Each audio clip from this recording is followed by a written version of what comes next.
Segundo, a horizontalização, ou seja, eu sempre colocarei de lata em lata. Por quê? Quando você coloca mais caloria do que o seu gargalo permite, de capacidade de assimilação daquela energia, você vai engordar por excesso de caloria. E quando você coloca menos, que é o erro de todo mundo que faz restrição alimentar. É cortar a caloria que você fala. Exatamente. E por que que isso é um erro? Né? Isso é um erro porque quando você faz isso, o teu organismo ele entra num modo estresse.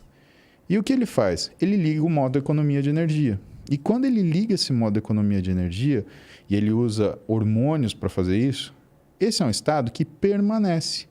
Logo, duas coisas acontecem. Ele diminui a velocidade de queima de gordura, começa a fazer uma coisa que a gente chama de produção endógena de glicose, ou seja, o fígado começa a liberar glicemia na circulação, só que não é uma coisa controlada e devagar, é um burst. Puff. Isso provoca um aumento de resistência à insulina, que é o hormônio que coloca a energia dentro da célula, e quando isso acontece, você diminui o influxo de energia para dentro da célula muscular e aumenta o influxo de energia para dentro da gordura. Porque para a célula muscular, você depende do transporte de insulina transmembrana para puxar a glicose para dentro dela, só que no adipócito, na célula de gordura, você depende de uma enzima chamada lipase lipoproteica. E que quando a insulina está alta, ela é ativada e ela capta toda essa energia rapidamente.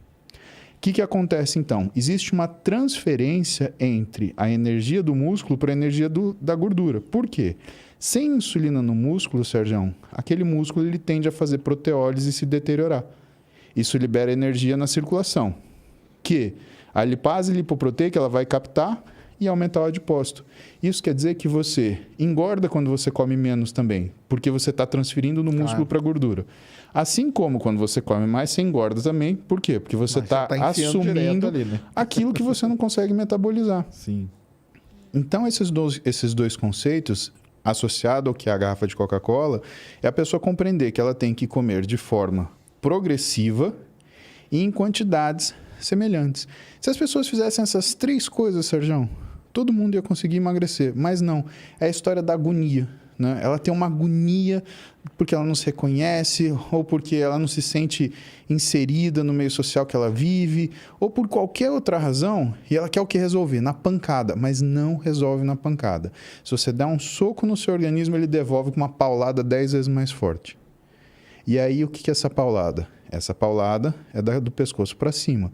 É a alteração do que é a sua forma de percepção da sua capacidade nutricional ou da sua situação nutricional e você desenvolve transtornos alimentares. Compulsão, binge, anorexia, bulimia, que são doenças que matam e que tem pessoas que lidam com isso de forma profissional e maestralmente.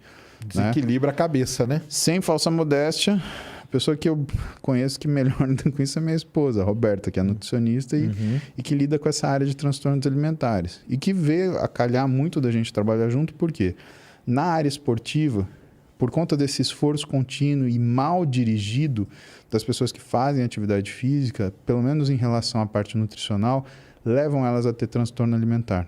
Então, é uma pessoa que está fora do peso, que chega para o médico ou para o nutricionista e fala, não, mas me dá uma dieta mais restritiva. Pô, mas você já fez a dieta restritiva e você viu que isso piorou sua vida. Você quer mais restritiva? Tanto que quando a gente olha o que são os fatores de risco para você desenvolver um transtorno alimentar, são dietas mal elaboradas. Entendi. Por isso que a gente fala, procura um nutricionista, vai ver. Porque isso é uma coisa séria, cara. É uma coisa que todo mundo acha que sabe fazer. Não pode sair fazendo na loucura nada, né? Senão Aí as pessoas nem perguntam para o Google. Né? Então, o trabalho do médico é difícil, do nutricionista é mais ainda, porque a pessoa ela assume que ela sabe aquilo. É o problema, né? Que é o que a gente chama Auto. Não é na auto. Na auto é pelo Google. Esse autodidatismo, né? Que na realidade é conveniente. Né? Eu aceito aquilo que me convém. Né? Mas o que eu ia te falar é do efeito Dunning-Kruger, né? Sim. Que é o que explica a maioria das mazelas que nós vivemos, né? E eu acredito nisso. Eu acredito que a pior coisa é o conhecimento parcial. Porque aquilo que você ignora, você não se arrisca. Mas o conhecimento parcial is a bitch. né? Ele vai te colocar numa situação de problema. Pode ver que quando alguém fala que não domina, sempre toma uma carraspana. Por quê? Porque, sabe, essa sensação de saber o que está falando é o que esses caras eles conseguiram falar. Então, para vocês contemporizar isso daí, entender o que é efeito Dunning-Kruger, isso é importante pra caramba. Isso é né? muito mesmo. São 2 psicólogos, né, que na Universidade de Cornell eles decidiram entender como é que era a curva de aprendizado e o que era a percepção da ignorância, que é o mais importante. E aí eles colocaram situações hipotéticas e, para explicar de um jeito mais fácil, vocês me perdoem a imprecisão, né, daqueles que conhecem isso, é o seguinte. Eles perguntaram para pessoas quanto elas sabiam de um assunto. Aí eles aplicaram uma prova para essa pessoa sobre esse assunto. E o que eles perceberam? Quanto mais a pessoa ignorava o assunto, mais ela achava que conhecia e aí ela tomava pau na prova. O curioso é que isso gerava um corolário, ou seja, quando a pessoa conhecia muito sobre um assunto, ela achava que sabia menos do que ela realmente dominava. Quando você pergunta uma coisa a uma pessoa que sabe muito de um assunto, ela fala, preciso pensar um pouco nisso. Porque ela está juntando todas essas variáveis e tentando fazer aquilo conversar para poder te responder. Enquanto a pessoa que é tola, né, ela, isso é fácil, é tal coisa. Bom, resolver a vida no tapa assim tem seus riscos, né? Que é o que a gente recomenda para a pessoa não fazer. Então, lição de hoje para vocês, se vocês querem uma lição importante, é não façam dieta no tapa. Grandes chances de você se estrepar, tá? Isso é coisa séria. Tem que procurar. E não é só...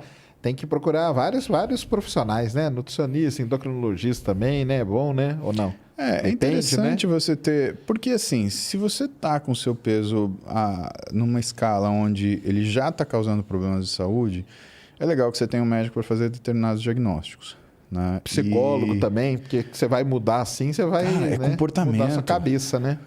Comer é comportamento. Então, você não muda aquilo que você come, você muda o comportamento da sua alimentação. Né? Que é outra coisa que as pessoas elas entendem errado, né? Que a pessoa é viciada em açúcar, ela é viciada, sei lá, em gordura. Não existe isso, Sérgio. Ninguém é viciado em comida. Você não pode ser viciado numa coisa que você precisa. Você é viciado em oxigênio?